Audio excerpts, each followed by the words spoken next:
Today is my rest day after my slow 10 miles yesterday.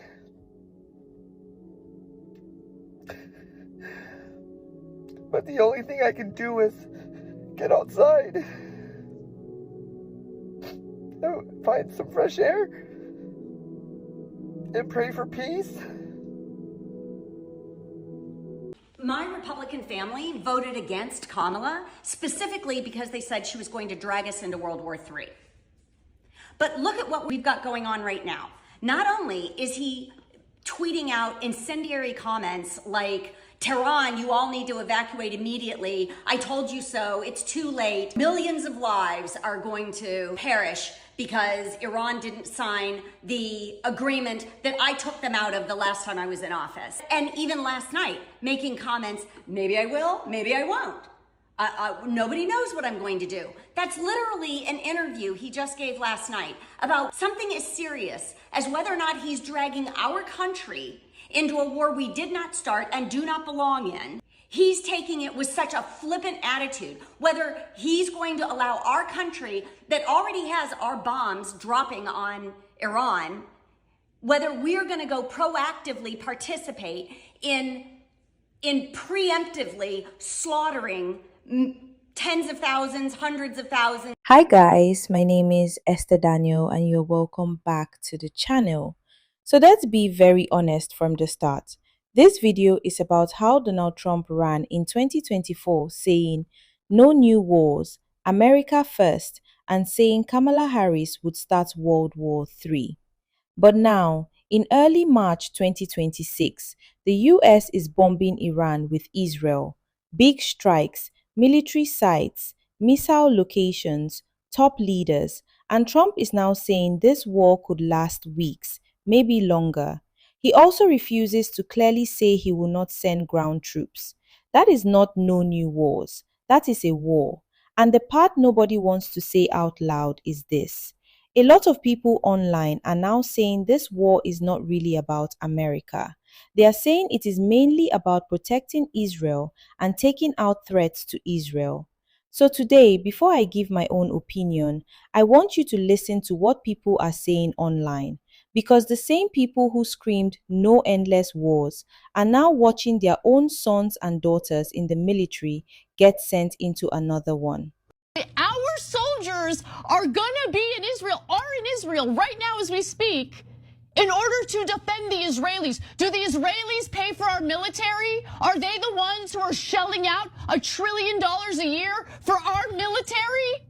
No, they're not. We pay for our military. Why are our soldiers based in Israel? Why do we have F-22 Raptors in Israel in order to protect Israel? They're there to get killed. If they get killed, Israel's gonna throw the biggest party in the world. And be like, now America's forced into our war. Now you serve us loyally. If they're gonna start a war, they should defend themselves. They shouldn't put our guys, Americans, in the front lines to get murdered so that we'll get dragged into a bigger war and we fight it for them just like we did in Iraq. So this is what Lindsey Slytherin Graham had to say about your sons and daughters dying on behalf of another country. Command, and if we lose anybody in this operation, they will have died a noble death because they will have risked their lives and sacrificed their lives to make us safer here at home. This coming from a man who has never sacrificed so much as a toenail to the cause of the United States. The only thing that this man has ever done is take from corporations, particularly those that are in the military-industrial complex, while sending your sons and daughters off to die in foreign wars for a foreign country that nobody wanted. How does this guy keep getting re-elected to the Senate? I don't know. But there is one thing I do know for sure, and that is that this guy, Lindsey Graham, will never sacrifice for you or for me or for anybody on this entire planet, let alone the United States. The only thing he'll do is get you to sacrifice the people you love most so that he can continue to get paid by the military-industrial complex and his AIPAC handlers.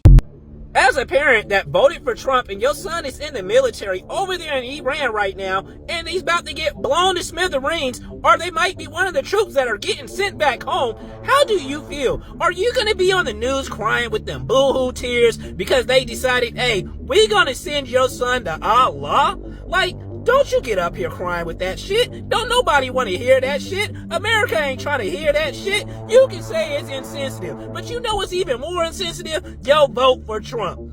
Now celebrate and rejoice that child's death. There should be a law that says if you're in the position to send our troops into harm's way, if you have a vote of any kind or any part of the decision-making process, and you support the troops going into battle, your kids have to sign up and serve. And just so we are clear and there's no confusion, today's fresh hell is sponsored by ego. And none of this would be happening had you all elected that black woman. But no. You wanted to bait her race and ethnicity. No. You didn't like her laugh. No. You didn't like her stance on Gaza. How are you feeling right about now? Because I can assure you, you could have put a one-legged giraffe named Jerome in that White House and we still wouldn't end up where we are now. And this man is making unfounded statements that Iran has interfered in the 2020 election. Talk about can't let something go. Honey, we are in 2026. But he doesn't know that because he's dealing with dementia that he won't admit. Children are dead. There are U.S. citizens stuck over there in Doha, in Abu Dhabi, in Dubai. Yes, because you all don't understand that the world is bigger than the United States of America and that U.S. citizens travel. And we are all affected by this. Where is Congress, you say? I don't know. You'll have a better chance of finding Waldo with Carmen Sandiego. But what I do know is this man's ego is going to get us all killed. Absolutely. He would rather bomb a school, kill children, than to admit what he did to children over here. I want you all to be aware of that. All right? He doesn't want to leave that White House, but come hell or high water, he will be leaving. And just so we are clear, we are the hell in high water. Yeah. We can't even make it through the first quarter of the year yet without this bullshit ass country starting a war on the other side of the world. And it hasn't even been 24 hours since we attacked Iran and we already done blew up a school and killed a whole bunch of kids. And for anybody that thinking that this shit is sweet and it's going to be wrapped up in a week or so, you're sadly mistaken. And y'all better pray to God that this doesn't turn into a long-term conflict, because this isn't going to be like Iraq and Afghanistan where we got the support of our NATO allies. We already then isolated ourselves from our quote-unquote allies. At this point, we just acquaintances. They not helping us out. The only help that we got is logistical help in the region from our proxy nations that the United States has created. And most of them don't have an army worth a damn. So the longer that this drags out, and the more likelihood that the U.S. has got to start putting troops on the ground, we're cooked, bro. It's only going to drain our finances, our resources, and our manpower, dog. And for anybody saying that, like, oh, yeah, no, once we put troops on the ground, it's over with. No, it's not, bro. Because if the U.S. could easily put troops on the ground, they would have done that shit. If they could have easily sent in a surgical team to grab who they wanted to grab, they would have done that already. They can't. If you understand anything about Iran's geography, this is why they're just flying over and dropping bombs. Because they understand the minute that they put troops on the ground, it's over. All you're going to see is flag-covered coffins coming back to the States.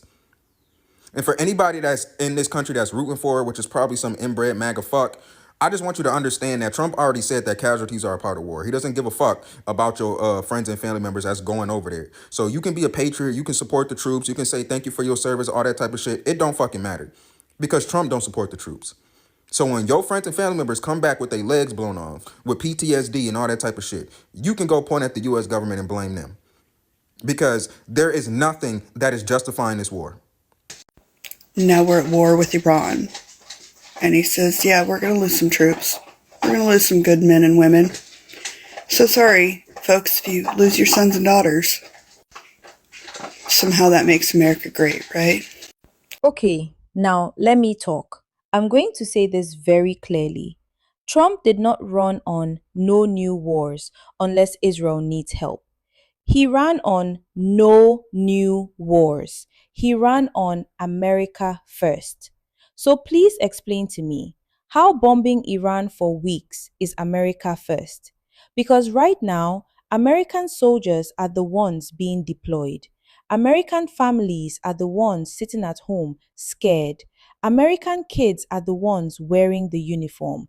But the main goal of this war, according to many people watching this closely, is to protect Israel and remove Israel's enemies. So let's stop pretending. This is not some clean, simple defense of America story.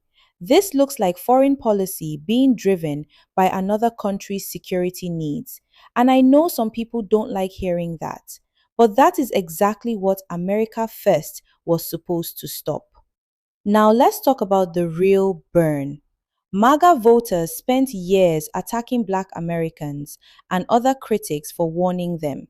For years, people said Trump is not anti war, Trump is not different, Trump is not some peace president. And MAGA laughed. They mocked people. They said Kamala will start WW3. Democrats love war. Trump keeps us out of wars. Now look. Now, suddenly, the same people are on Truth Social and TikTok crying, begging, saying, please protest, bring our troops home. My son is deployed, my daughter is scared. And I'm sorry, but this part matters. You don't get to ignore warnings for years, then panic only when it finally touches your own family. That's not political courage, that's just late regrets. And let me be very real. Black Americans have been warning this country for a long time, not just about Trump, but about how easily politicians lie to poor and working class people about war, about how the same communities always pay the price, about how the same kids from regular families always end up on the front line. They told you, you called them dramatic. Now you are living inside the warning. So, yes, play stupid games, win stupid prizes. You voted for a man who sold you a fake peace brand. You believed the marketing. You ignored the history. You ignored the warnings. And now the bill is coming due in real lives, not campaign slogans. My heart goes out to the soldiers who did not vote for this, but to the politicians and the voters who helped build it. You built this bed, now lie in it. And don't ask the same people you mocked for years to save you from the mess you proudly voted for. Anyways, guys, I really want to hear what you think about all of this. So drop your thoughts in the comments. If this video made sense to you, please like it, share it, and subscribe to the channel. It really helps me grow and keep doing this. Thank you for watching. I'll see you in the next video. Bye.